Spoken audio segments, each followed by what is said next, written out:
and I hear the story about they used to practice 15 hours a day in Berlin, and I find that very interesting because I'm sure in that time the people in Berlin didn't know English, so for them to do well in that, bloody hell. But yeah, no, it was Hamburg. They went over there as a 5-piece band: John, Paul, and George, and then 2 other guys called Stu and Pete.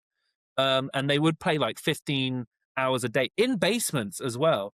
Like these little kind of variety show gigs that were also like strip acts and prostitution and all of that. And they would take uppers the whole time and drink constantly. And they went on stage and were originally stuck behind their instruments, like da da da da da. And then I think one of the early venue runners was like, make show, make show. And so they started doing like material on stage. Like John Lennon would wear different costumes. They would moon the audience. They would start telling jokes to each other. They'd get into fights. The audience would be eating it up because in certain dialects of German, Beatle sounds like Petal, which means tiny penis. So yeah, here come the funny Beatles, yeah. And then so you'd be like, oh, come on to see the show. They're playing really loud rock music. So you go down into this dodgy club with all of these like, cabaret dancers and prostitutes about, all these kind of sex workers. And then they'd just be like, oh, here comes the little penises. And they come on stage and do rock covers and then get into fights. And you'll be like, this is the most entertaining thing I've ever seen. But they wouldn't show it much emotions, though. I heard that the German audiences, even when they're belly laughing, for a lot of comedians I know there, it's difficult to see. Yeah. I mean, I'm sure I think there's a tape that exists called I'm About to Sneeze. So, no, it's gone. We might come back. No, I'm not. It's gone. There's a tape called the Star Club tapes, which is a recording from '62. Well, they'd gotten Ringo at this point, but they'd gone back to the clubs in Hamburg.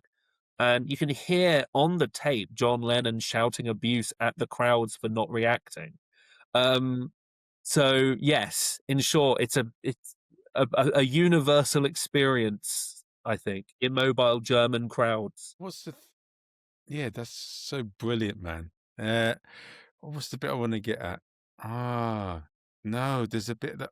Oh yeah, the funny story of the Beatles. I heard that one of the guys, and I looked at the documentary. One of the guys was a very good-looking guy and used to get all the girls, so they kicked him out. And I'm sorry to say this, but I think this is human nature to an extent. Whether you're gay, bisexual, lesbian, or straight, or whatever you're into, there's an element of people would do anything for love and war to some extent.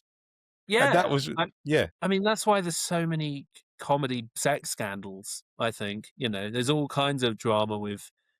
I've certainly I've encountered with comedians getting off with comedians, and then people acting inappropriately. The guy who in the Beatles who was Pete. He was the drummer, and he had kind of they all had their hair down like kind of that, and then he had it up like an Elvis thing.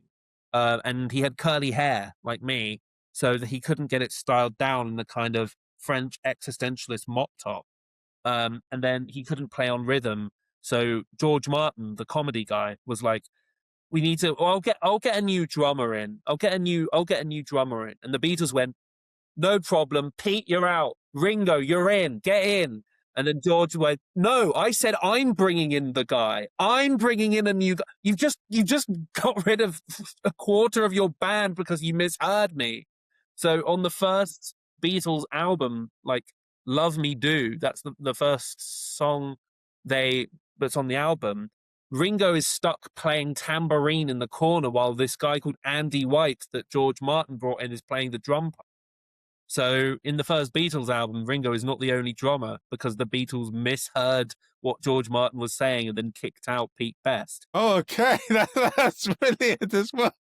Yeah, just because they misheard him. They were just like, "Oh, Pete Best. Oh, I'll get a drummer for the I'll get a drummer for the LP." And they're like, "Good. All right, Pete, you're out. Ringo, you're late." They're like, "No, I've got a guy here. I've got a guy outside now. You didn't need to do that." Yeah, I mean, but I bet they were more than happy to get rid of him because he got all the girls, didn't they? Yeah. But yeah, okay.